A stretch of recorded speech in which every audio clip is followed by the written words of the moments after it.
हरे कृष्णा। आप सभी भक्तों का हार्दिक स्वागत है आज के इस सत्र में। और जैसे कि हम ये दूसरा अध्याय अभी सीख रहे हैं, तो दूसरे अध्याय में हमने सांख्य योग को समाप्त किया, जिसमें भगवान आत्मा शरीर की चर्चा करते हैं। उसके उपरांत हमने सकाम कर्म को भी समाप्त किया, जो हमने पिछले सेशन में देखा था। तो सकाम कर्म का अर्थ क्या है कि जब हम कोई भी भौतिक कर्म करते हैं, उसमें फल की इच्छा से कर्म करना। जैसे उदाहरण में भगवान भी अर्जुन को कहते हैं, क्या कहते हैं? हतो वा प्राप्स्यासि स्वर्गम जित्वा वा भुक्षसे महिम, तस्माद उत्तिष्ठ कौन्तेय युद्धाय कृत निश्चय। अब क्योंकि अर्जुन कर्म ही नहीं करना चाहते थे, इसलिए भगवान फल की इच्छा दिखाकर अर्जुन को प्रेरित करते हैं कि कम से कम कर्म तो करो। तो किस प्रकार से प्रेरित किया भगवान ने अर्जुन को?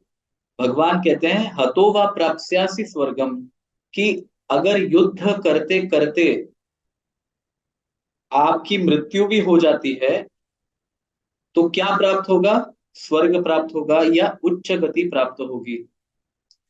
जित्वा वा भोक्ष से महिम, अगर आप जीत जाते हो तो पृथ्वी का भोग करोगे।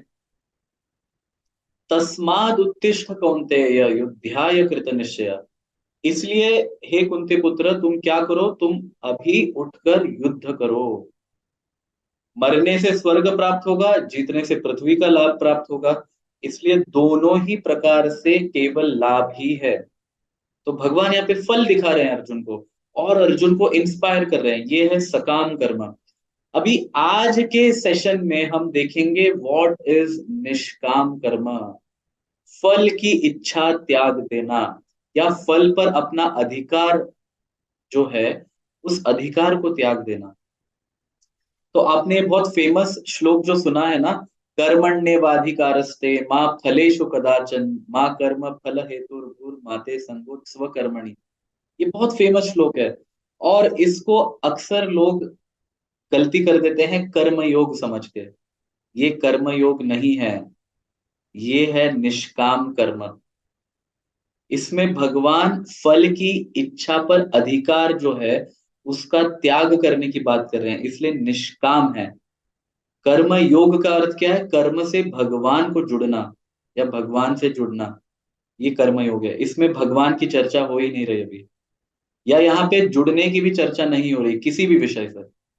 तो ये जो श्लोक है निष्काम कर्म का श्लोक है, और आज के सेशन में हम निष्काम कर्म के उन श्लोकों के ऊपर चर्चा करेंगे। ओके, सो मैं स्क्रीन शेयर कर रहा हूं।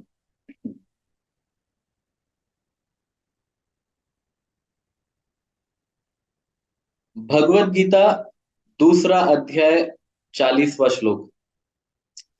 नेहाभिक्रमणाशोऽस्ति प्रत्यवायो न विद्यते, स्वल्पमप्यस्य धर्मस्य त्रायते महतो भयात्। क्या कह रहे हैं भगवान यहाँ पे? नेहाभिक्रमणाशोऽस्ति। तो अभी इसको हम संधि विच्छेद करेंगे। नेह, ये जो शब्द आता है वो आता है न इह, मतलब ये जो अभी मैं तुम्हें ज्ञान दे रहा हूं, इसको करते समय नेहा भी क्रम, अभिक्रम मतलब प्रयत्न करते हुए, नाश अस्ति, इसमें तुम्हारा विनाश नहीं होगा। ये भगवान क्लियरली डिक्लेयर कर रहे हैं। प्रत्यवायो न विद्यते, न ही आपने जो ये इस प्रकार के कर्म किए, किस प्रकार के? जिस प्रकार के भगवान कहने वाले हैं, ये करने से कोई भी कर्म में घाटा भी नहीं होता, अर्थात हानि भी नहीं होती। प्रत्यवायो न विद्यते, स्वल्पम अप्यस्य धर्मस्य। भगवान कहते हैं स्वल्पम ना, अल्प का अर्थ है थोड़ा, स्व अल्प का अर्थ है, मतलब उसमें भी जब आप स्व लगा देते हो तो स्वल्प का अर्थ है उसमें भी थोड़ा। जब ऐसा स्वल्पम अप्यस्य धर्मस्य, जब ऐसे धर्म का, किस प्रकार के धर्म का? स्वधर्म, जो भगवान समझाने वाले हैं, ऐसे धर्म का जब थोड़ा भी आप कर्म करते हो, थोड़ा भी, स्वल्पम अपयस्य धर्मस्य त्रायते महतो भयात, सबसे महान भयानक अवस्था से भगवान क्या करते हैं? त्रायते। भगवान कहते हैं मैं उसे उठा के रखता हूं। कितनी सुंदर चर्चा कर रहे हैं भगवान यहाँ पे। सो इसके ऊपर एक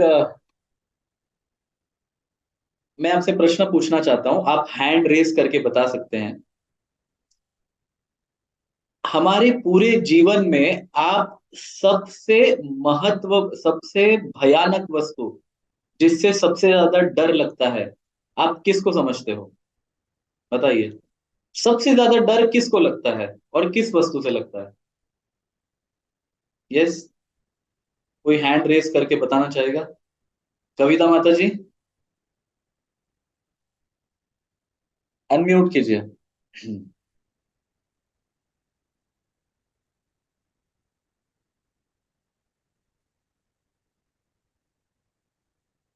यस, एनीवन?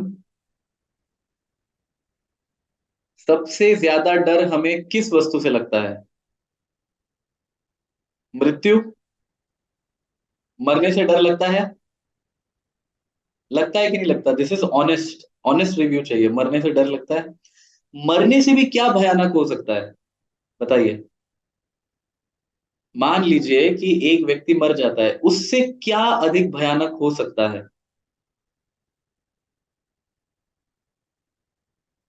तो उससे अधिक भयानक है।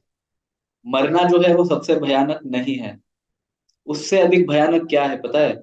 जब आपको मनुष्य शरीर प्राप्त है, आपने वो 60 या 80 साल की उम्र का जो चांस है, वो चांस गवा दिया।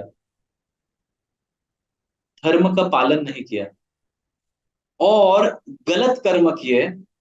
उन विकर्मों के कारण जब आपको मनुष्य योनि से निचली योनियों में भेजा जाता है, वो है सबसे भयानक वस्तु। क्योंकि एक बार अगर आप नीचे की योनियों में गए आपके विकर्मों के कारण, फिर आपको बड़े लंबे इवोल्यूशन वाले साइकिल को क्रॉस करके फिर मनुष्य शरीर में आना पड़ेगा। फिर आपको बुद्धि प्राप्त होगी कि मुझे सही कर्म करने हैं या गलत कर्म करने हैं। अन्य योनियों में ये विवेक नहीं है कि ये अच्छा कर्म है बुरा कर्म है, इसलिए उनको उनके कर्मों का पाप भी नहीं लगता। जैसे जंगल में रहने वाले जानवर जो है वो मांस भक्षण करते हैं कि नहीं करते? तो उनके मांसाहार होने पे उनको पाप नहीं लगता। क्यों? क्योंकि there is an absence of vivek. उनमें वो चेतना अभी जागृत नहीं हुई कि ये सही है या गलत है, और उनके शरीर के अवस्था के कारण वह ऐसा मांस खा रहे हैं। लेकिन मनुष्य शरीर जो है वो जंक्शन जैसा है ना। कुछ रेलवे स्टेशन होते हैं जहां से ट्रेन जो है वो एक दिशा से आती है, दूसरी दिशा में जाती है। There is only one way. But कुछ रेलवे स्टेशन ऐसे भी होते हैं जिनको जंक्शन कहते हैं। जंक्शन में क्या होता है? उस पॉइंट पे आके डिसाइड किया जा सकता है कि यहां जाना है कि वहां जाना है, दिल्ली जाना है, कैलकाटा जाना है, साउथ जाना है, कहाँ जाना है। तो मनुष्य शरीर जो है वो जंक्शन जैसा है। चॉइस जिसको हम कहते हैं ना, चॉइस, वो मनुष्य शरीर में प्राप्त है। क्यों? Because of higher intelligence. जिस व्यक्ति को बुद्धि ज्यादा है तो उसके पास ऑप्शंस भी ज्यादा होते हैं, और इसके लिए उसको दंड भी ज्यादा मिल सकता है। तो ऐसा नहीं है कि मनुष्य योनि में आकर आप फ्रीडम पूरी तरह से एंजॉय करो और उस फ्रीडम में आप पाप करोगे और आपको दंड नहीं मिलेगा, ऐसा नहीं है। अन्य योनियों में दंड नहीं मिलता, लेकिन मनुष्य शरीर में दंड भी मिलता है और पुण्य का फल भी, अच्छा फल भी मिलता है। तो उसका कारण क्या है? उसका कारण है विवेक, जो जानवरों में नहीं है लेकिन मनुष्यों में है, जो पक्षियों में नहीं है लेकिन मनुष्यों में है, जो पेड़ पौधों में नहीं है लेकिन मनुष्यों में है, जो कीटाणुओं में नहीं है, कीड़ों में नहीं है लेकिन मनुष्यों में है, जो जलचरों में नहीं है लेकिन मनुष्यों में है। और महाभारत में भी इसकी पुष्टि होती है। महाभारत में क्या कहा गया है? हमने 6 डे सेमिनार में इसकी चर्चा की थी। महाभारत में कहा गया है आहार निद्रा भय मैथुनम सामान्य एताद पशुभीर नराणाम धर्म ही तेषाम अधिक विशेषो धर्मेण ही न पशु भी समान। तो शास्त्र क्या कहते हैं? आहार निद्रा भय मैथुन। आहार मतलब खाना, निद्रा मतलब सोना, भय मतलब खुद को डिफेंड करना, है ना, भय लगता है सभी को, और मैथुन मतलब बच्चों की उत्पत्ति करना, रिप्रोडक्शन। ये चार चीजें जो है ये सभी योनियों में है, पशु में भी है, मनुष्यों में भी है। कोई ऐसा तर्क कह लगा सकता है कि हम मनुष्य जो है वो विज्ञान से बहुत आगे बढ़ चुके हैं, टेक्नोलॉजिकल एडवांसमेंट है, प्राणी ऐसा कहाँ कर सकते हैं? लेकिन भगवान यहाँ पे चार उन एक्टिविटीज पे फोकस कर रहे हैं अल्टीमेटली जिसके ऊपर मनुष्यों के भी कार्य बॉइल डाउन होके आ ही जाते हैं।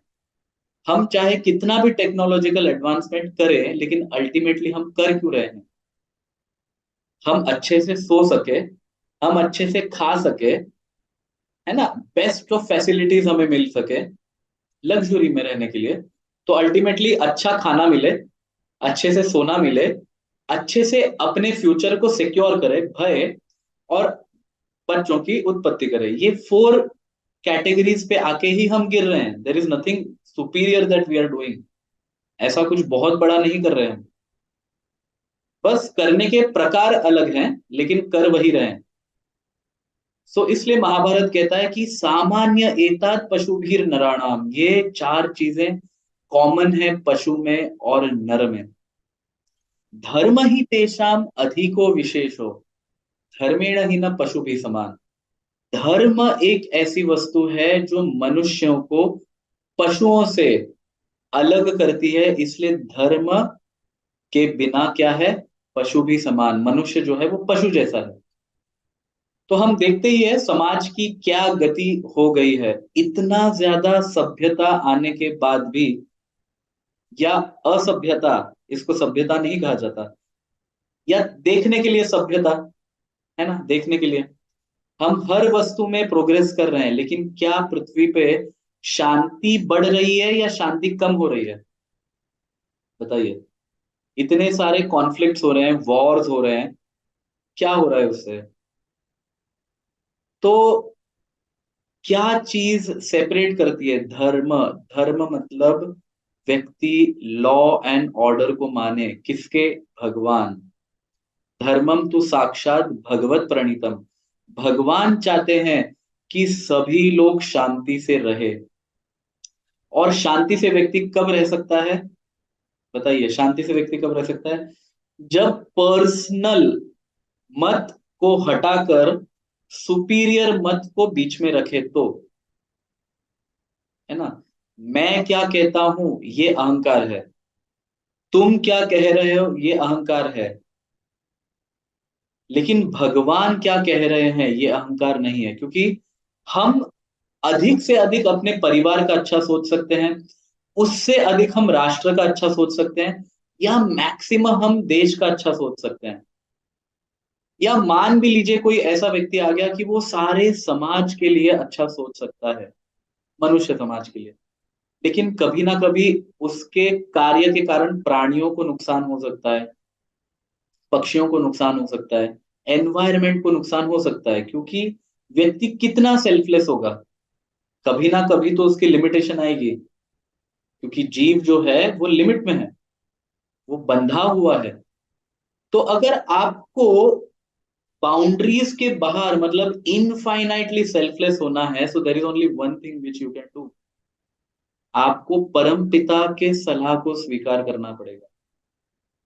क्योंकि पिता जो है या माता जो है वो अपने बच्चों, सभी बच्चों के अच्छे के लिए कहती है। ऐसा नहीं है कि ये बच्चा मेरा फेवरेट है, ये बच्चा बेकार है, ऐसा नहीं। तो भगवान की जब हम बात मानते हैं तो इक्वली सभी को शांति प्राप्त होती है।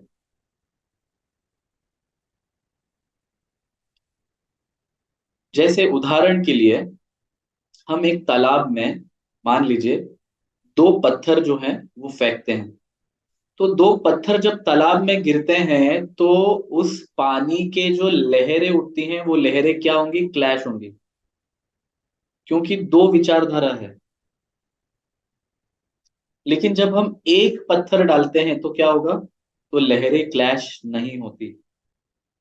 सिमिलरली, इतने सारे लोग हैं तो नेचुरली कॉन्फ्लिक्ट होगा, लेकिन कॉन्फ्लिक्ट रिजोल्यूशन जिसको हम कहते हैं ना, यूनाइटेड नेशंस कब फॉर्म हुआ? अभी तक कॉन्फ्लिक्ट रिजॉल्व नहीं कर पा रहे, अभी तक पीस एस्टेब्लिश नहीं कर पा रहे, बिकॉज ऑफ वन थिंग। आप कितना भी कर लो कि हम सभी भाई हैं बहन हैं, पिता को भूलने के बाद झगड़े हमेशा होंगे, क्योंकि भाई और बहन में कॉमन फैक्टर कौन है? माता पिता, ये कॉमन फैक्टर है हमारे। तो भगवान को पिक्चर से अलग करके, है ना, भगवान को ही पिक्चर से निकाल दिया, लेकिन शांति स्थापित करना चाहते हैं। तो सब बच्चे अपने आप में झगड़ेंगे और क्या होगा? तो जब भगवान को पिक्चर में रखेंगे तो क्या होगा? तब वास्तविक शांति प्राप्त होगी। तो धर्म ये है। धर्म मतलब ये कि भगवान क्या चाहते हैं, तुम चाहते हो, मैं चाहता हूं, ये सब नहीं चलेगा। भगवान क्या चाहते हैं, हम सभी अपने अहंकार को बाजू में रखे, कृष्ण क्या चाहते हैं, ये है धर्म। क्योंकि भगवान बाय नेचर किसी का अहित नहीं चाह सकते ना। सब जब भगवान के ही अंश हैं तो भगवान अपने अंश का क्यों बुरा चाहेंगे? माता पिता अपने बच्चों का क्यों बुरा चाहेंगे? कभी नहीं चाहते। गुरु अपने शिष्यों का क्यों बुरा चाहेगा? तो बाय डेफिनेशन, जब हम कहते हैं कि भगवान के मत के अनुसार कार्य करना है, तो सबके अहंकार को नीचे अपने आप होना ही पड़ता है। And that is the first success step towards peace. ये है धर्म। तो ये धर्म हमें पालन करना है। कौन सा धर्म? भगवान क्या चाहते हैं, और ये भगवान बताने वाले हैं। तो ऐसा धर्म करने से व्यक्ति पशु योनि में नहीं जाता। क्यों? क्योंकि वो मनुष्य, जब मनुष्य शरीर में जब था या है, तो उसमें वो पशु वाले कार्य ही नहीं कर रहा। कुत्ते जैसे झगड़ नहीं रहे। जैसे कुत्ते एक रोटी के टुकड़े के लिए झगड़ते हैं या हड्डी के लिए झगड़ते हैं, वैसे लोग अपने, क्या कहते हैं, पीस ऑफ लैंड के लिए झगड़ते हैं। This is true. और उसमें कितने तो भी लोगों को अपने लाइफ को सैक्रिफाइस करना पड़ता है, जस्ट बिकॉज अहंकार हमारा संतुष्ट नहीं है। हम कॉमन लॉ को मानना नहीं चाहते। This is the reason of fight, this is the reason of conflict. Yes, आप सभी एग्री होते हो इस बात से? तो क्योंकि मनुष्य शरीर में रहकर ही अगर आप मनुष्य वाले कार्य नहीं कर रहे, धर्म के कार्य नहीं कर रहे, पशुओं के कार्य कर रहे हो, तो क्या होगा? तो आपको महान भयानक अवस्था को फेस करना पड़ेगा। और महान भयानक अवस्था क्या है? मनुष्य योनि से नीचे गिर जाना। ये है महान भयानक अवस्था। फिर वहां से उठना बहुत मुश्किल है, क्योंकि हर योनियों में कितने प्रकार है। हमने देखा जलजा नवलक्षाणी, ये सब हमने देखा कि नहीं? तो हर योनि में इतने प्रकार है। फिर बाद में उन योनियों से ऊपर आते आते आते आते मनुष्य योनि में आना, और अगर फिर गलत कर दिया तो फिर गया। तो मनुष्य योनि बहुत रेयर है, इट इज वेरी रेयर। और मिलती भी बहुत छोटे समय के लिए है। उसके अंदर तो बचपन में हमारा कितना समय चला जाता है, फिर जब हम थोड़े बड़े होते हैं तो पढ़ाई लिखाई हम करते हैं, उसमें हम बिजी हो जाते हैं। फिर जब युवावस्था में आते हैं तो विवाह में बिजी हो जाते हैं, बच्चों को पालने में बिजी हो जाते हैं, उनकी पढ़ाइयों में बिजी हो जाते हैं। फिर जब वृद्धावस्था को प्राप्त करते हैं तो हमारी इंद्रियां जो है, इंद्रियां, सेंसेस, वो जीर्ण होने लग जाती है, वो काम करना बंद करती है, फिर हम मर जाते हैं। तो ये हमारी अपनी कथा है। हमें समझना चाहिए कि भगवान को बचपन से ही हमारे जीवन में हमें लेके आना पड़ेगा।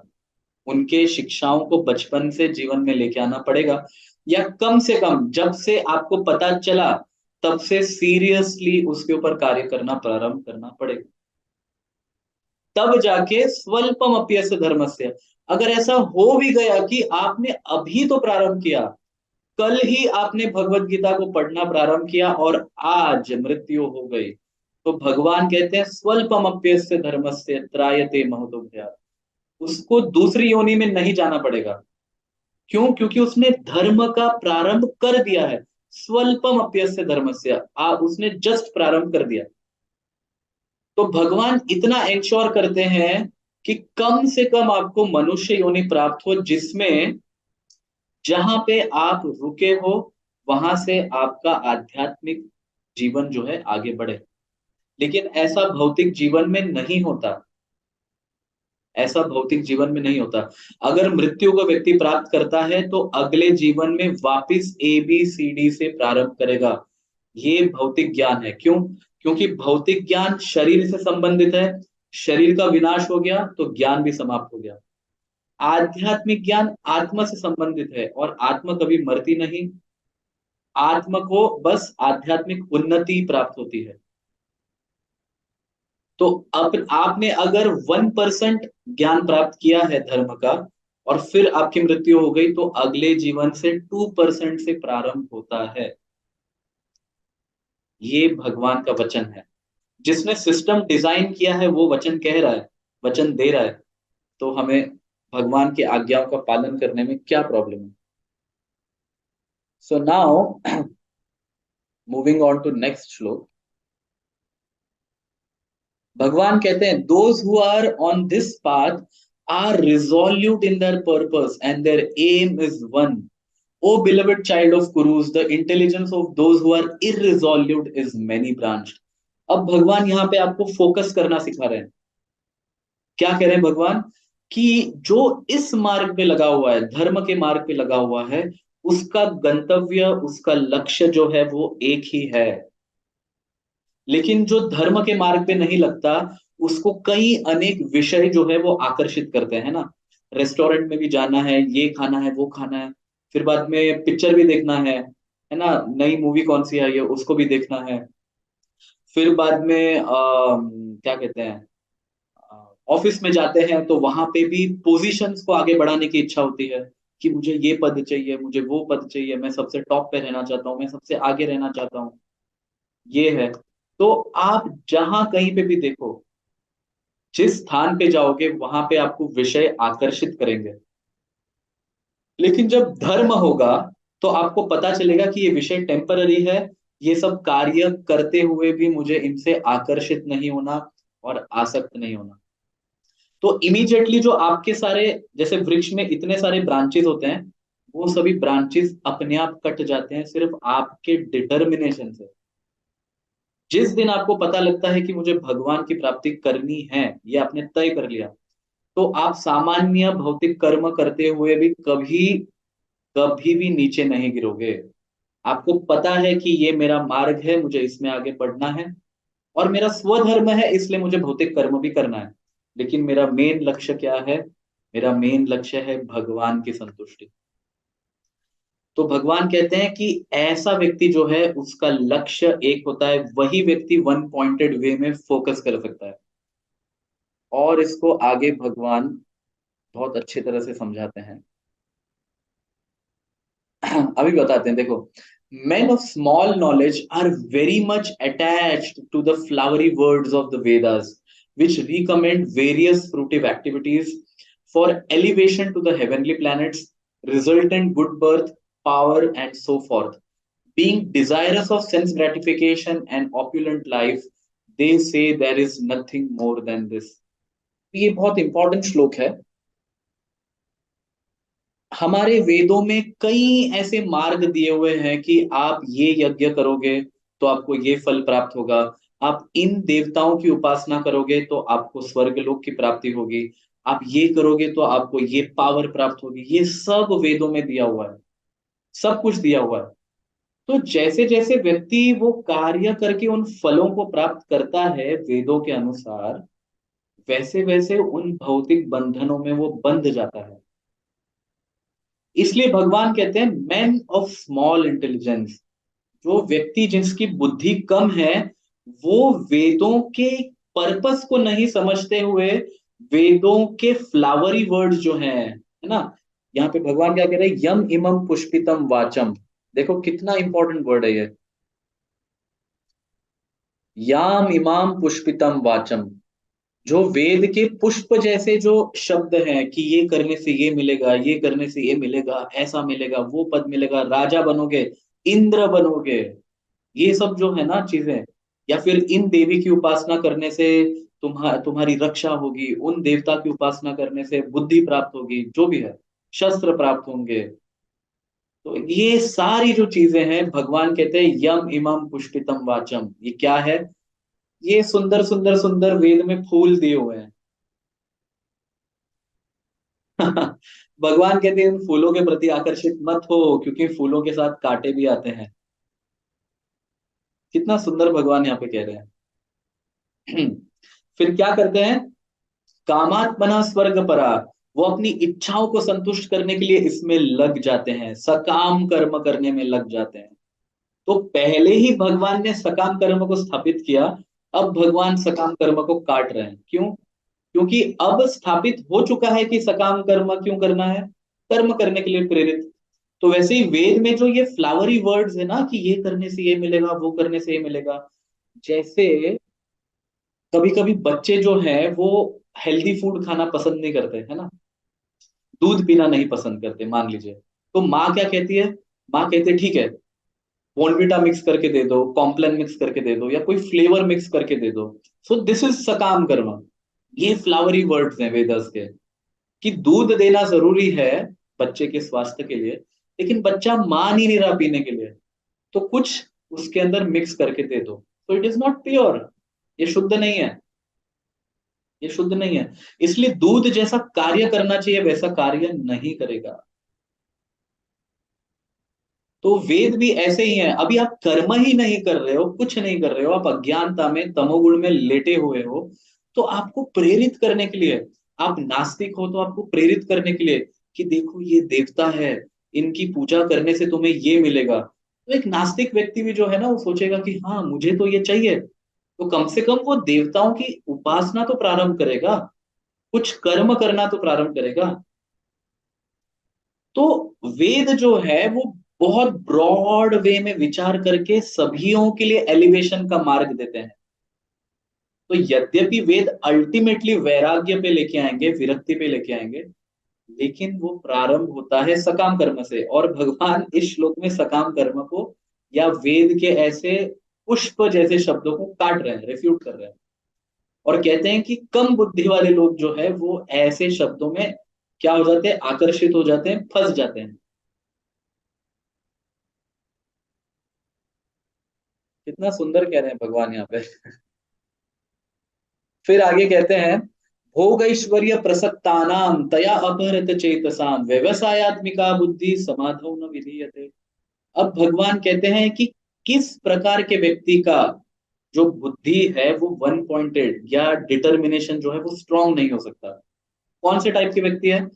भोग ऐश्वर्य प्रसक्तानाम, जो भोग में तल्लीन है, best of best luxuries enjoy करने में इतने तल्लीन हैं कि उनको पता नहीं है कि तप करने से, मेहनत करने से व्यक्ति आगे बढ़ता है। तो अभी आपके पूर्व कर्मों के कारण आपको मिला है, लेकिन जब आप इसको एंजॉय करने में भूल जाते हो है ना, जैसे युवावस्था में हम भोग करने में मानते हैं बहुत, जितना हो सके उतना भोग करो इसमें मानते हैं, तो क्या होता है? तया अपरत चेतसाम, जो चेतना है जो आगे बढ़नी चाहिए वो छीन ली जाती है भोगों के द्वारा, उन विषयों के द्वारा। जैसे युवावस्था में कोई, कितने लोगों को एडिक्शन लग जाते हैं ना, ड्रग एडिक्शन लगता है, स्मोकिंग का एडिक्शन होता है, पॉर्न का एडिक्शन होता है, कितनी चीजों का एडिक्शन होता है। भोग ऐश्वर्य प्रसक्ता नाम, they are trying to enjoy the senses as much as possible, इंद्रियों को भोगने का प्रयत्न चल रहा है। तो उससे क्या होता है? तया अपहृत चेतसाम, विषय जो है वो चेतना को छीन लेती है उससे। तो व्यवसायत्मिका बुद्धि, तो जो वन पॉइंटेड इंटेलिजेंस चाहिए वो क्या होता है? समाधौ न विधीयते, ऐसे व्यक्ति का वन पॉइंटेड इंटेलिजेंस, डिटर्मिनेशन समाप्त हो जाता है, और वो व्यक्ति समाधि को नहीं प्राप्त कर पाता। तो ये भगवान कितना सुंदर समझा रहे हैं। इसलिए भगवान सकाम कर्म को रिफ्यूट कर रहे हैं कि आपको सकाम कर्म अब इसलिए नहीं करना चाहिए, क्योंकि बहुत फल की आसक्ति से क्या होगा? भोग करने की इच्छा निर्माण होगी। तो कर्म पे प्रेरित करने जितना ठीक है, लेकिन जब भोग की इच्छा निर्माण हो जाती है तो आने वाले सारी चीजें जो है ग्राफ नीचे नीचे नीचे जाने लगता है। तो भगवान कहते हैं सकाम कर्म को त्यागो अभी। अभी आगे कहते हैं देखो, त्रैगुण्य विषया वेदा निस्त्रैगुण्य भवार्जुन निर्द्वंद्वो नित्य सत्वस्थो निर्योग क्षेम आत्मवान। अभी भगवान कहते हैं कि वेद जो है त्रैगुण्य विषया वेदा, वेद के तीन विषय हैं। क्या विषय हैं? सतोगुण, रजोगुण, तमोगुण, त्रैगुण्य। ये तीन, इन तीन विषयों पर ही वेद चर्चा करता है। ऐसा नहीं है कि वेद में चौथा विषय नहीं है, जो शुद्ध सत्व की या मुक्ति की बात नहीं हो रही, ऐसी बात नहीं है। लेकिन अधिकतर, अधिकतर वेद में केवल और केवल इन तीन गुणों की ही चर्चा होती है, सात्विक, राजसिक, तामसिक। आप सात्विक देवताओं की उपासना करो तो ये मिलेगा, राजसिक की करो तो ये मिलेगा, तामसिक की करो तो ये मिलेगा, आप ये करोगे तो ये मिलेगा, बस यही चलते रहता है वेद में। केवल और केवल यही है, दूसरा कुछ भी नहीं, या एटलीस्ट मैक्सिमम तो यही है। तो भगवान कहते हैं त्रैगुण्य विषय वेदा, वेद जो है वो तीन गुणों की चर्चा करते हैं। निस्त्रैगुण्य भवार्जुन, इन तीनों गुणों से ऊपर उठो, एकदम अर्जुन को डायरेक्ट ऑर्डर देते हैं। तो क्या भगवान यहाँ पे वेद को त्यागने की बात कर रहे हैं? नहीं, वेद को त्यागने की बात नहीं कर रहे। वो कह रहे हैं कि वेद के इन सब चीजों में नहीं फंसो, वो सब है, लेकिन इसके पीछे का पर्पस क्या है वो समझो। जैसे मैंने आपको पहले उदाहरण दिया कि माँ एक्चुअली बच्चे को दूध पिलाना चाहती है, फ्लेवर नहीं देना चाहती। फ्लेवर तो बहाना है दूध पिलाने का, कि कम से कम बच्चे का स्वास्थ्य अच्छा बना रहे, इसलिए दूध पीना जरूरी है। तो फ्लेवर तो बहाना है। तो अगर बच्चा फ्लेवर में फंस गया, तो वो फ्लेवर में फंसते फंसते फंसते ऐसा हो जाएगा कि वो दूध को त्याग देगा।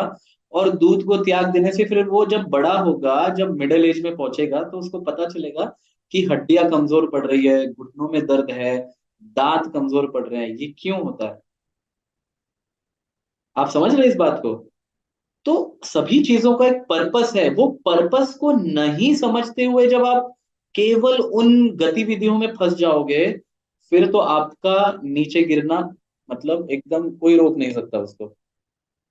तो भगवान इसलिए कहते हैं अर्जुन को कि इन पर्पस को समझो। केवल नीति नियम में, वेद के जो उपास्य देव है उनमें फंसो मत। पर्पस क्या है? पर्पस मुक्ति है। अब भगवान कहते हैं यावान अर्थ उदपाने सर्वतः संप्लुतोदके तावान सर्वेषु वेदेषु ब्रह्मणस्य विजानता। अब देखो भगवान यहाँ पे कह रहे हैं all purposes served by the small well can at once served by a great reservoir of water. Similarly, all the purposes of the Vedas can be served to the one who knows the purpose behind them. कितना सुंदर भगवान यहाँ पे समझा रहे हैं, है ना? भगवान क्या कहते हैं, देखो मान लीजिए आपने गांव में देखा है कि कई सारे कुएं होते हैं। एक नहाने का कुआं होगा, एक कपड़े धोने का कुआं होगा, एक पानी पीने का कुआं होगा, तो ये सारी शौच आदि क्रियाओं क्रिया करने के लिए भी एक कुआं होगा, है ना? तो इतने सारे कुएं हैं।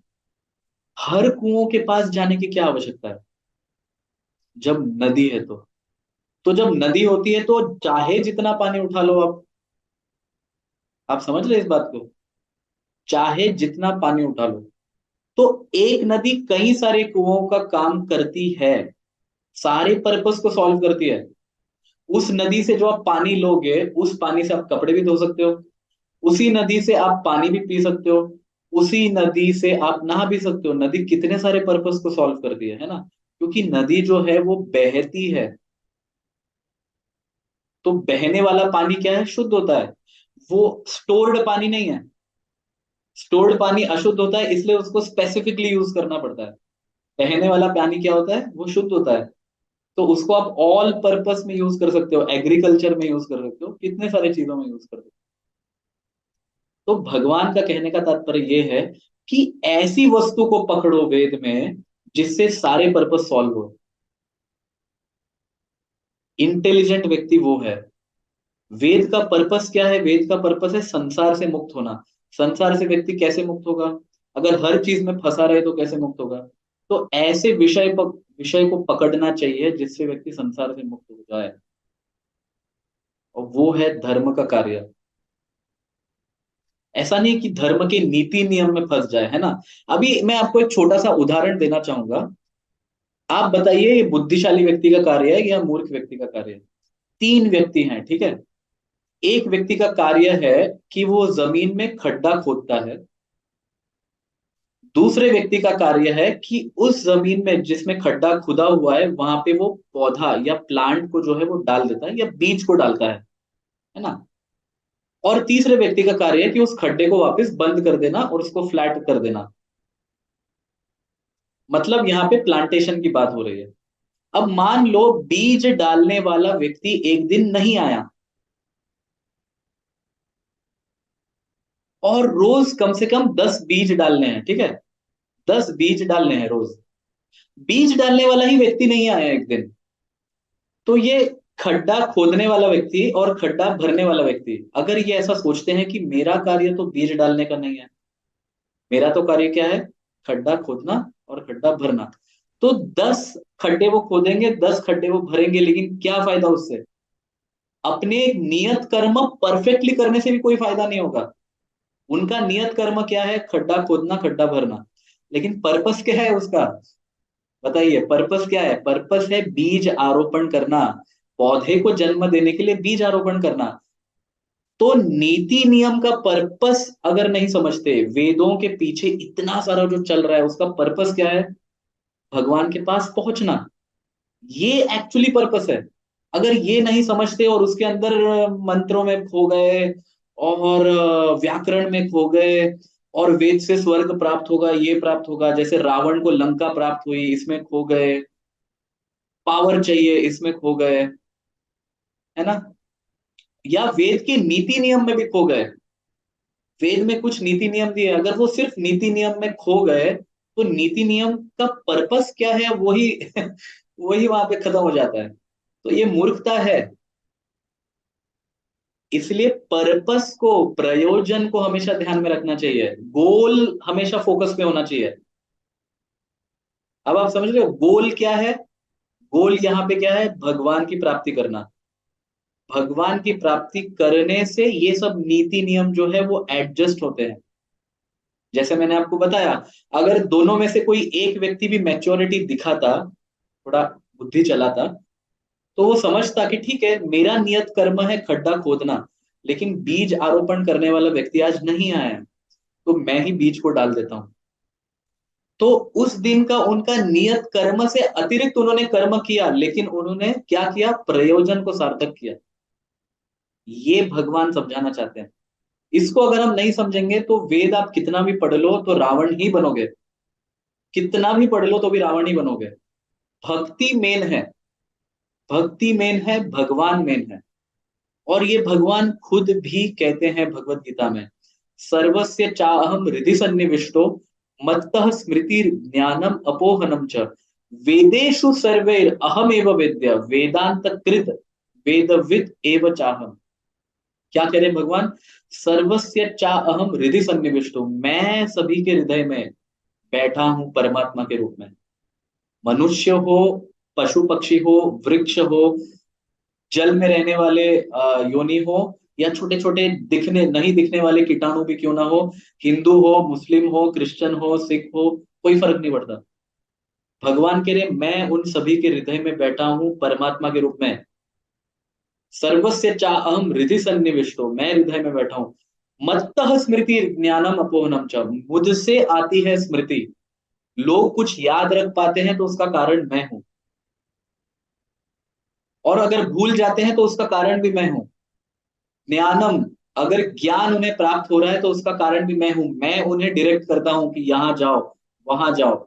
जैसे अगर एक विद्यार्थी को आईआईटी में एडमिशन लेना है तो उसके कुछ कोचिंग क्लासेस होते होंगे, तो ये हृदय से इंस्पिरेशन मिलना कि मेरे प्रवृत्ति, जैसे मेरा प्रवृत्ति है इसमें जाना, तो उसके अनुसार जो इंस्पिरेशन मिलता है, ये इंस्पिरेशन किसके द्वारा मिलता है? ये मिलता है भगवान के द्वारा। अगर आप तमोगुणी हो तो आपको तमोगुणी ही इंस्पिरेशन भगवान देंगे। आप रजोगुणी हो तो भगवान आपको रजोगुणी ही इंस्पिरेशन देंगे। आप सतोगुणी हो तो भगवान आपको सत्वगुणी ही इंस्पिरेशन देंगे। अगर इस साइकिल को तोड़ना है तो एक कार्य है, जो मुक्ति के मार्ग पे लगा हुआ है उनके साथ जुड़ जाना चाहिए, तो साइकिल टूट जाता है। जैसे लोहे को आप आग में डाल दो तो लोहा भी कैसा बन जाता है, आग जैसा बन जाता है। अन्यथा लोहा आग जैसे कैसे बनेगा, उसको आग का संपर्क चाहिए। तो जब आप आध्यात्मिक लोगों के संग में आओगे, संपर्क में आओगे, तो उनकी जो पॉजिटिविटी है वो आपको प्रेरित करेगी आगे बढ़ने के लिए। That is very needed. वो बहुत जरूरी है। आग के संपर्क में रहने से व्यक्ति आग जैसा बन जाता है, वैसा पवित्र या वैसा जल जलाने वाला गर्म या प्रकाशमय वो बन जाता है। इसलिए ऐसे व्यक्तियों का संग करना चाहिए जिससे हम हमेशा आगे बढ़े। अभी हमें लग रहा है कि हम तामसिक हैं, तो ऐसे व्यक्ति का संग करें जिससे हम तामसिक से राजसिक स्तर पे आए, राजसिक से सात्विक स्तर पे आए, और अल्टीमेटली सत्व गुण से भी ऊपर उठे और शुद्ध सत्व में स्थित हो। ये एक्चुअली पर्पस है। और भगवान कहते हैं वेदेषु सर्वैर अहम एव विद्या। एक्चुअली वेदों में सिर्फ मेरी ही चर्चा हो रही है, लेकिन लोग कैसे खो जाते हैं वेदों में, है ना। लोग कैसे खो जाते हैं वेदों में, अगर देवताओं की भी चर्चा हो रही है तो भगवान कह रहे हैं एक्चुअली मेरी चर्चा हो रही है, कैसे। तो देवता जो हैं वो सभी भगवान के विभूति हैं, अलग अलग अलग अलग अंग हैं। तो आप जब उन पर्टिकुलर अंग पे फोकस करोगे, तो आप दूसरे अंग पे क्या कर रहे हो, फोकस नहीं कर रहे हो। इसलिए भगवान कहते हैं कि हर अंग पे फोकस नहीं करना है, पूरे के पूरे शरीर पे। तो भगवान पे जब आप फोकस करते हो, तो भगवान के सारे अंग उसमें आ गए। मतलब सारी देवी देवता अपने आप संतुष्ट हो जाते हैं। जैसे मूल में पानी डालने से वृक्ष का जो जड़ है, जड़ में पानी, बुद्धिशाली व्यक्ति क्या करेगा, जड़ में पानी डालेगा। मूर्ख व्यक्ति क्या करेगा, हर पत्ते, फूल, फल, हर उन चीजों को पानी डालते रहेगा। बुद्धिशाली व्यक्ति क्या करता है, जड़ में पानी डालो सबको पानी पहुंचता है। This is intelligence. इसको कहते हैं वन पॉइंटेड इंटेलिजेंस। और इसको कहते हैं फ्लावरी चीजों में खो नहीं जाना। व्यक्ति को पता होना चाहिए कि ये करने से सब चीजें होती है। तो ऐसा क्या करने से सभीयों को संतुष्टि मिलेगी, भगवान को संतुष्ट करने से। क्यों, क्योंकि सब कुछ तो भगवान से ही निकला है। तो जब सब कुछ भगवान से निकला है तो सब कुछ भगवान को ही क्यों नहीं अर्पित किया जाए। ये बुद्धिशाली व्यक्ति ऐसा कार्य करता है। तो आगे देखिए भगवान क्या कहते हैं।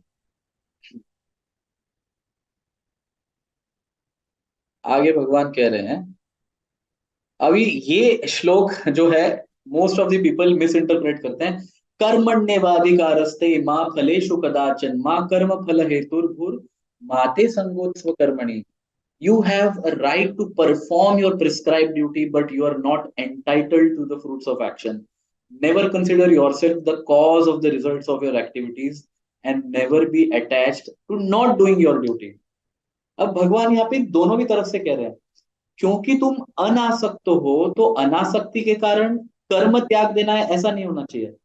अनासक्त हो तो कर्म करते रहो। फल से अनासक्ति की चर्चा हो रही है ना, फल से अनासक्ति की चर्चा हो रही है।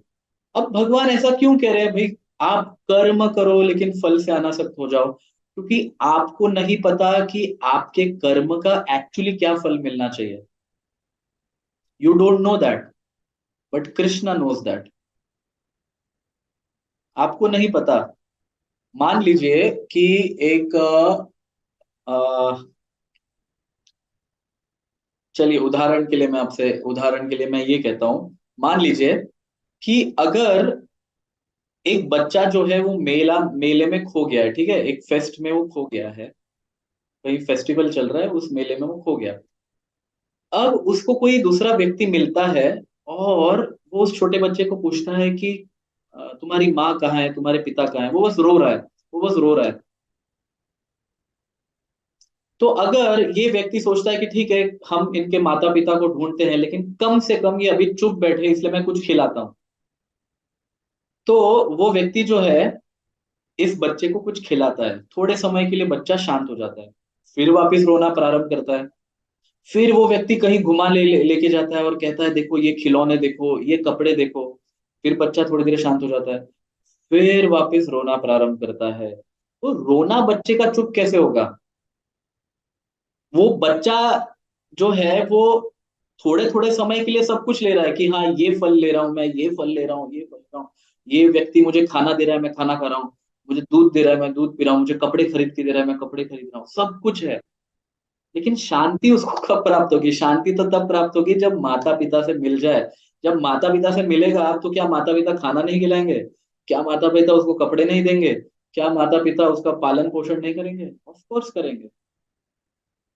तो भगवान कह रहे हैं कि तुम जो कर्म कर रहे हो, तुम्हें लगता है कि उस कर्म का ये फल मिलना चाहिए, ये फल मिलना चाहिए, लेकिन हम छोटे बुद्धि के हैं, हमें नहीं पता क्या फल मिलना चाहिए। वो भगवान पे छोड़ दो कि भगवान जो तुम्हें देंगे वो अच्छा ही होगा, क्योंकि भगवान तुम्हारा कभी बुरा ही नहीं चाह सकते।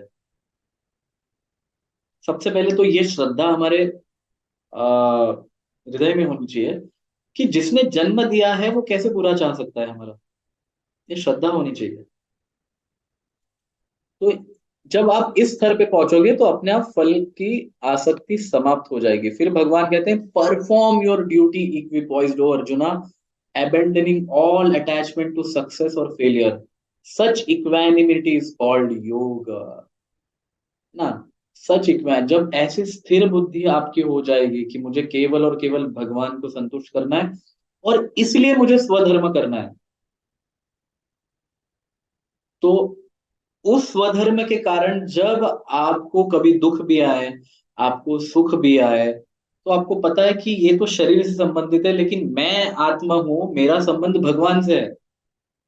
तो सुख और दुख तो आते रहते हैं। जैसे हमने आ, सांख्य योग में इसकी चर्चा की। भगवान क्या कहते हैं, सुख दुख कैसे हैं? गर्मी और सर्दी जैसे। अब गर्मी का महीना आया, गर्मी का महीना चला गया। फिर बाद में वर्षा का महीना आया, वर्षा ऋतु वो चला गया। फिर सर्दी का महीना आया, फिर वो चला गया। फिर गर्मी आया। तो अब ये तो आते जाते रहते हैं, तो क्या हम जीना छोड़ दें इसके कारण? नहीं ना। हमारा फोकस क्या होना चाहिए? हमारा फोकस भगवान है। अब भगवान की भक्ति करते करते, धर्म के मार्ग पे आगे बढ़ते बढ़ते दुख भी आते हैं, सुख भी आते हैं, ठीक है। मेरा अटैचमेंट सुख दुख से नहीं है, मेरा अटैचमेंट भगवान से है।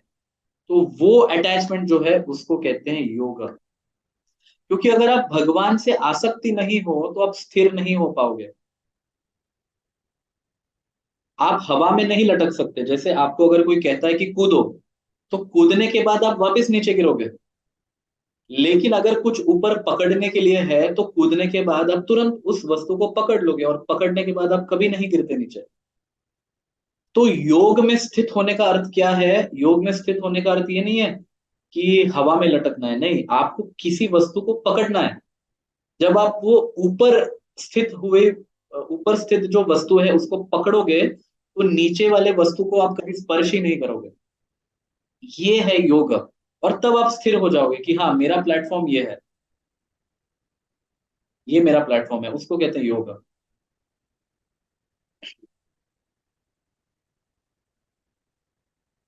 फिर आगे भगवान कहते हैं O Dhananjay, keep all abominable activities far distant by devotional service and in that consciousness surrender unto the Lord। Those who want to enjoy the fruits of their work are misers। अब देखो भगवान क्या कहते हैं कि सारे जो पाप कृत्य है, दुराचारी कृत्य है, दुरेण ही अ, अवरम कर्म, ये जितने भी दुरेण कर्म है, बुद्धि होगा धनंजय, बुद्धि का प्रयोग करते हुए, भक्ति का प्रयोग करते हुए उसको छोड़ दो। बुद्धौ शरणम अन्विच्छ कृपणा फल हेतव। भगवान कहते हैं कि बुद्धि के शरण में जाओ और कर्म के फल का त्याग कर दो, क्योंकि जो फल भोगना चाहते हैं वो क्या है? माइजर्स, वो कृपण है। इस प्रकार से भगवान कहते हैं। अब यहाँ पे एक बहुत बड़ा डाउट आता है कि भगवान यहाँ पे बुद्धि योगाद कह रहे हैं, और श्रील प्रभुपाद यहाँ पे डिवोशनल सर्विस भक्ति योग कह रहे हैं। फिर बाद में भगवान प्रभुपाद, हाँ, भगवान यहाँ पे कह रहे हैं बुद्धौ शरणम, कि बुद्धि के शरण में जाओ। और प्रभुपाद कह रहे हैं सरेंडर अनटू द लॉर्ड, भगवान की शरण में जाओ। ये कुछ समझ में नहीं आ रहा है ना। श्रील प्रभुपाद ऐसे क्यों कर रहे हैं? तो कई लोगों का ऐसा भी कहना है कि प्रभुपाद मिस ट्रांसलेट करते हैं। ऐसा नहीं है, आपको समझना होगा। बुद्धि के स्वामी, अभी हमने देखा भगवान क्या कह रहे हैं, सर्वस्य चाहम हृदि सन्निविष्टो मत्तः स्मृति ज्ञानम अपोहनम च। मेरे से ज्ञान स्मृति विस्मृति आता है। तो बुद्धि के स्वामी कौन है? बुद्धि के स्वामी है भगवान।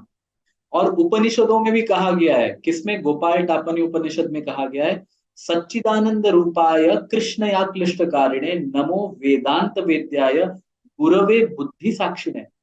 कृष्ण क्या है, वो बुद्धि के स्वामी है। तो जो व्यक्ति, जब भगवान कह रहे बुद्धम शरणम, मतलब बुद्धि के शरण में जाओ, प्रभुपाद कह रहे मैं भगवान के शरण में आओ, एक्चुअली दोनों बात एक ही है। क्योंकि बुद्धि योग में जो व्यक्ति स्थित है वो हमेशा भगवान की शरण में जाता है।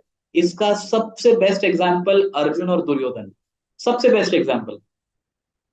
अगर ये एग्जाम्पल आपको समझ में आ गया ना, तो आपको प्रभुपाद के ट्रांसलेशन कभी गलत नहीं लगेंगे। प्रभुपाद बहुत सोच समझ के ट्रांसलेशन कर रहे हैं। वो संस्कृत के बहुत बड़े विद्वान हैं, वो मूर्ख नहीं है कि बुद्धियों को भक्ति योग कह रहे हैं, बुद्धम शरणम को भगवत शरणम कह रहे हैं, मूर्ख नहीं है वो। अभी उदाहरण महाभारत में ही आता है, महाभारत का युद्ध होने वाला था, दुर्योधन और अर्जुन दोनों भी भगवान के पास गए मांगने के लिए। दुर्योधन पहले चरणों के पास बैठने वाला था, लेकिन जैसे ही चरणों को देखा तो उन्होंने बोला नहीं नहीं, ये मेरा स्थान नहीं, मैं सिर के पास बैठूंगा। तो सिर के पास बैठ गया। अर्जुन आए, अर्जुन भगवान के चरणों को देखते हैं, उसको प्रणाम करते हैं और बैठ जाते हैं।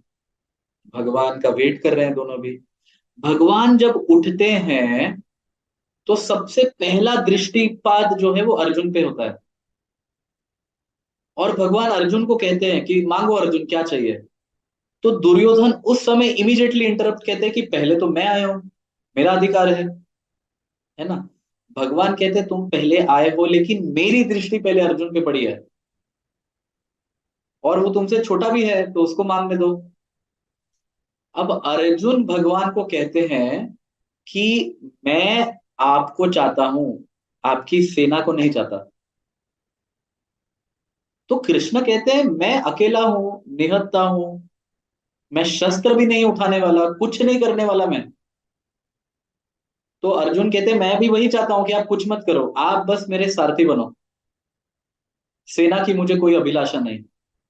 सेना एकदम त्याग दी अर्जुन ने, है ना। तो दुर्योधन नाटक कि ठीक है सेना मैं रख लेता हूं, एक्चुअली उसको सेना ही चाहिए थी, और वो भय के कारण भगवान को कह रहा था कि पहला मेरा अधिकार है। दुर्योधन को लग रहा था अर्जुन शायद सेना मांग लेगा, है ना। तो दुर्योधन ने क्या किया, पूरी सेना ले ली। अर्जुन ने क्या किया, नारायण को ले लिया। तो इसमें दो विचारधारा है, ठीक है, दोनों के विचारों में दोनों भी मांग रहे हैं भगवान से, लेकिन क्या मांग रहे हैं। एक व्यक्ति भगवान को ही मांग रहा है, और एक व्यक्ति भगवान से मांग रहा है, दोनों में अंतर है। अर्जुन भगवान को मांग रहा है, और दुर्योधन भगवान से मांग रहा है। तो जब आप भगवान से बहुत कुछ मांगोगे तो वो नष्ट होगा एक दिन, क्योंकि भौतिक विषय नष्ट ही होंगे एक दिन, चाहे वो भगवान भी क्यों ना दे, वो नष्ट होने वाले हैं, क्योंकि संसार नष्ट होगा। लेकिन बुद्धिशाली व्यक्ति क्या करता है, भगवान को ही मांग लेता है। जब भगवान ही मेरे पास है तो सेना की क्या आवश्यकता है। इसको कहते हैं बुद्धि योग। तो भक्त नेचुरली बुद्धि योगी होता है, इसलिए प्रभुपाद जो है बुद्धि योग को भक्ति योग ट्रांसलेट करते हैं। ऐसी बुद्धि भक्त के अलावा कोई नहीं चला सकता। सारे लोग भगवान से कुछ ना कुछ मांगते हैं ना। आप सभी भी मंदिर जाके क्या मांगते हो, भगवान से मांगते हो। भक्त भगवान से नहीं मांगता, भक्त भगवान को मांगता है कि आप ही मेरे जीवन में आ जाओ, मेरे जीवन का मार्गदर्शन आप करो, यू गाइड मी। अगर आप मेरे जीवन का मार्गदर्शन करोगे तो मेरा कैसे कुछ बुरा हो सकता है, मेरा अच्छा ही होगा हमेशा। तो ये इसको कहते हैं बुद्धि योग, कि भगवान के शरण में जाओ, भगवान को ही मांग लो, और भगवान को अपना गुरु बनाओ, या भगवान के आदेश जो भगवत गीता है उसको अपना गाइड बनाओ और उसके अनुसार चलो। और नहीं समझ में आता है तो गुरु तो आपके लिए है, तो गुरु जो है वो भगवत का, भगवान का ज्ञान जो है वो आपके लिए प्रकाशित करते हैं। सो गुरु इज ऑल्सो वेरी इंपॉर्टेंट। तो इसलिए प्रभुपाद जी बुद्धि योग को भक्ति योग कहते हैं, और बुद्धम शरणम को भगवत शरणम कह रहे हैं। ऐसे ही प्रभुपाद जी नहीं लिख रहे, ये बहुत बड़ा दिमाग चलाने वाली बात है। अर्जुन और दुर्योधन में बुद्धिशाली ऑफ कोर्स अर्जुन है, क्योंकि उसने नारायण को मांग लिया, नारायण को मांग लिया तो सारी सेना, नारायणी सेना कंट्रोल में आ गई कि ना नारायण के। तो जब सभियों के मास्टर को ही आप अपने पार्टी में कर लेते हो तो बाकी सब वस्तुओं की क्या आवश्यकता है। इसको कहते हैं बुद्धि योग। ये केवल और केवल भक्ति के कारण आ सकता है।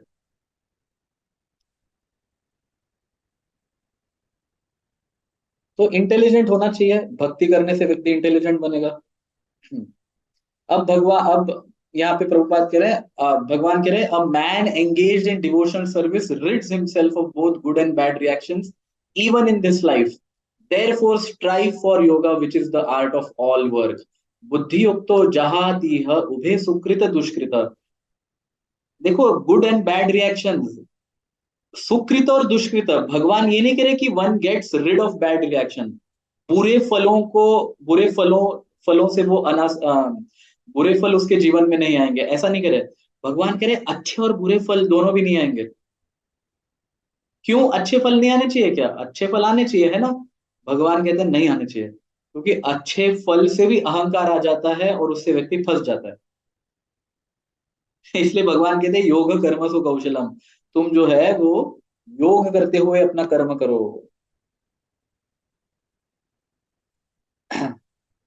फिर बाद में, by this engaging in devotional service to the lord great sages और devotees free themselves from the result of work in material world, in this way they become free from the cycle of birth and death and attain the state beyond all miseries। तो वो जो है वो क्या प्राप्त करते हैं? भगवत धाम प्राप्त करते हैं, ऐसे बुद्धि योग के कार्य करने से। फिर, when your intelligence has passed out of the dense forest of delusion, you shall become indifferent to all that has been heard and all that is to be heard। भगवान, अभी भगवान अर्जुन को कह रहे हैं, जब तुम्हें समझ आ ही जाएगा कि सुख भी समाप्त होने वाला है और सुख से उत्पन्न होने वाला फल भी समाप्त होने वाला है, दुख भी समाप्त होने वाला है और दुख से उत्पन्न होने वाला फल भी समाप्त होने वाला है, जब सब कुछ ही समाप्त होगा तो तुम कर्म ही वैसे करोगे मानो तुम्हें उससे कोई फर्क नहीं पड़ रहा। You become indifferent. आप इसलिए करोगे क्योंकि आपको ये शरीर प्राप्त है, शरीर प्राप्त है इसलिए कर्म करना जरूरी है, और भगवान को वो अर्पित करोगे तो आप मुक्त हो जाओगे उससे। इस प्रकार से कितना सुंदर भगवान समझा रहे हैं यहाँ पे। When your mind is no longer disturbed by the flowery language of Vedas, वापिस भगवान लेके आए। And when it remains fixed in the trance of self-realization, then you will have attained the divine consciousness। वापिस भगवान वेदों की चर्चा करते हैं। लोग एक्चुअली वेद में बहुत फंस गए हैं, है ना? ये पूजा करना, ये पूजा करना, ये सोमवार का व्रत करना, मंगलवार करना, गुरुवार करना, ये सब एक्चुअली इसके पीछे का पर्पस क्या है? इसके पीछे का पर्पस आपको आध्यात्मिक बनाना है, तो आध्यात्मिक बनो। ऐसा व्रत करो, अगर व्रत करना ही है तो ऐसा व्रत करो जिसमें सारे व्रत हो जाए, तो वो व्रत है एकादशी। क्योंकि मान लो अगर आप एक पर्टिकुलर देवता को प्रसन्न करने के लिए सोमवार का व्रत कर रहे हो, तो सोमवार के व्रत में तो आप केवल सोमवार कर रहे हो और उस देव को प्रसन्न कर रहे हो, मंगलवार का क्या, बुधवार का क्या, गुरुवार का क्या। लेकिन एकादशी ऐसी नहीं है। एकादशी कैसी है? एकादशी 15 दिन में एक बार आती है, और एकादशी का कोई पर्टिकुलर डे फिक्स नहीं है कि वो केवल सोमवार को ही आएगी या केवल मंगलवार को ही आएगी, ऐसा नहीं। एकादशी कोई भी दिन आ सकती है, क्योंकि 15 दिन में एक बार आती है। और क्योंकि वो कोई भी दिन आ सकती है, मतलब आपके जीवन में आपने अगर हर एकादशी की, मतलब आपने सोमवार भी किए, आपने मंगलवार भी किए, आपने बुधवार किए, गुरुवार किए, शुक्रवार किए, शनिवार किए, रविवार, सब कर लिया आपने केवल एक एकादशी करके। बस ये एकादशी को आप करोगे जो 15 दिन में एक बार आती है, और क्योंकि एकादशी कोई भी दिन आ सकती है ना, किसी भी वार को आ सकती है, मतलब सारे वार आपके हो रहे हैं। तो व्यक्ति जो है ना, इस प्रकार से बुद्धि का प्रयोग करना प्रारंभ कर देता है कि मैं हर पत्ते को प्रसन्न करूं या जड़ में पानी को डालूं, हर फूल को मैं पानी डालूं या जड़ में पानी डालूं, क्या मैं मेरे आंख में खाना डालूं, नाक में खाना डालूं, कान में खाना डालूं या पेट में खाना डालूं। हर इंद्रियों को खाना देना जरूरी नहीं है, पेट को खाना देना जरूरी है। वो पेट बाकी अपना कार्य करेगा। बुद्धिशाली व्यक्ति हमेशा वन पॉइंटेड सोचता है, जैसे भगवान बताए, भोग ऐश्वर्य प्रसक्ता नाम, ऐसे व्यक्ति की बुद्धि व्यवसायत्मिका होती है, वन पॉइंटेड। तो हमें एक पे फोकस करना है, बहुत सारा करने जाएंगे तो सब खत्म हो जाएगा। वन पॉइंटेड, और वो है भगवान। हरे कृष्णा। ग्रंथराज श्री भगवत गीता की जय। जगत गुरु श्रील प्रभुपाद की जय। जय।